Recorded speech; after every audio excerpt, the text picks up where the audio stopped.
এটা হচ্ছে তোমাদের প্যাটার্ন, যে সি প্রোগ্রামিং এর প্যাটার্ন সিরিজের 6 নম্বর প্যাটার্ন। তো এখানে তোমাদের একটা অলরেডি প্যাটার্ন দেওয়া থাকবে, ঠিক আছে? এই প্যাটার্নের উপর ভিত্তি করে তোমাদের সি এর যে কোডটা সেটা ইমপ্লিমেন্ট করতে হবে।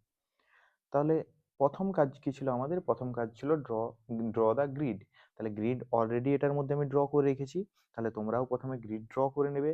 আর সবচেয়ে বেশি তোমরা টাইম স্পেন্ড করবে কিন্তু লজিক বিল্ডিং এ, মানে find the relationship between rose and column.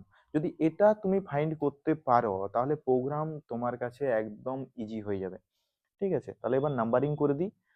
এই ক্ষেত্রে আমরা আমাদের লজিক বিল্ডিং এর সুবিধার্থে নাম্বারিং যেটা করব না, সেটা দেখো, সেটা আমি কলাম স্টার্ট করব 5 থেকে, 5 4 3 2 1, লাস্ট দিক থেকে, ঠিক আছে? 5 থেকে।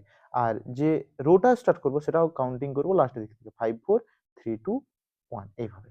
কেন এইভাবে করলাম দেখো, আমি এর আগের ভিডিওতেও বলেছি যে তোমাকে 5টা রো বলেছে, আমি 1 থেকে 5 গুনি বা 5 থেকে 1 গুনি, মিনিংটা কিন্তু 5 এই 5টা রোই আছে তার মধ্যে। এবার আমরা কি দেখবো? রিলেশনশিপটা দেখবো। দেখো, যদি তুমি প্রথম রোতে দেখো, প্রথম রোতে মানে 5 নম্বর রো, এই রোটাতে, তাহলে দেখো ভ্যালু কটা প্রিন্ট হয়েছে? একটা। দেন এগেন এই রোটাতে যদি দেখো তাহলে ভ্যালু কটা? দুটো। দেন এই রোটাতে যদি দেখো তাহলে ভ্যালু কটা? তিনটা। কিন্তু এইখানে আমি কেমন ভাবে করবো? 5 থেকে 3 অবধি, দেখো তিনটা, 5 থেকে 3 অবধি। এখানে দেখো 5 থেকে স্টার্ট 2 অবধি। দেখো এখানে 5 থেকে স্টার্ট 1 অবধি। তুমি ভালোভাবে অবজার্ভ করো, এখানে 1 আছে তাহলে 1 অবধি। দেন এটা 1, দেন এখানে 2 আছে তাহলে কত অবধি? দেখো 2 অবধি। দেখো এখানে 3 আছে তাহলে কত? 3 অবধি প্রিন্ট হবে।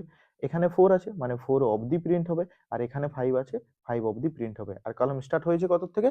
5 থেকে। তাহলে কোডটা কেমন হবে দেখে নেওয়া যাক। Int row comma col for, প্রথমে আমি রো নিয়ে নিই। তাহলে রো কত থেকে স্টার্ট হয়েছে? Rho equals to 5। রো কত দূর চলছে? 1 অবধি। Row greater than equals to 1, then row minus minus, row এর ভ্যালু এক এক করে কমবে।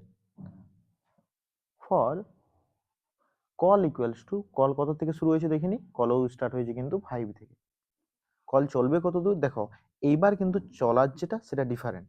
যত নাম্বার রো তত দূর অবধি, যত নাম্বার রো তত দূর অবধি, যত নাম্বার রো তত দূর অবধি। তাহলে কিরকম হবে? 5 থেকে তো অলরেডি স্টার্ট হবে কিন্তু চলবে কত দূর? Call greater than equals to rho number, যত নাম্বার রো তত দূর অবধি। দেন কল মাইনাস মাইনাস, প্রিন্ট, এখানে আমরা প্রিন্ট এফ করবো %d, দেন কাকে? কলকে। কলের ভ্যালুটাকে প্রিন্টিং করবে, যে 5 অবধি যেটা সেখানে সেই ভ্যালু অবধি কল। দেন এটা কমপ্লিট।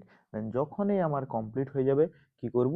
যখনই এটা কমপ্লিট নেক্সট লাইনে মুভ করব একটা রো প্রিন্টের পর।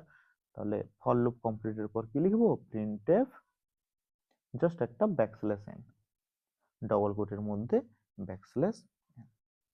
বাস, এটাই হচ্ছে এই যে প্যাটার্ন 6 এর কোডটা। আর অবভিয়াসলি তোমরা তো এটা ইন্টম্যান বা এরকম যেটা থাকে অলরেডি সি প্রোগ্রামিং এ, তোমরা যেমন যদি ইন্টম্যান লিখো তাহলে ইন্টম্যান লিখবে, ভয়েড ম্যান লিখলে ভয়েড ম্যানের ভিতরে লিখবে। আমি পার্টিকুলার শুধু কোডটা লিখছি, ম্যানের যে কোডটা সেইটুকু কোডটা লিখেছি, ঠিক আছে? তোমরা এটা প্র্যাকটিস করবে ভালোভাবে। আর অবশ্যই জানাবে যে প্রোগ্রামগুলো তোমাদের কেমন লাগছে, ঠিক আছে? চলো, থ্যাংক ইউ।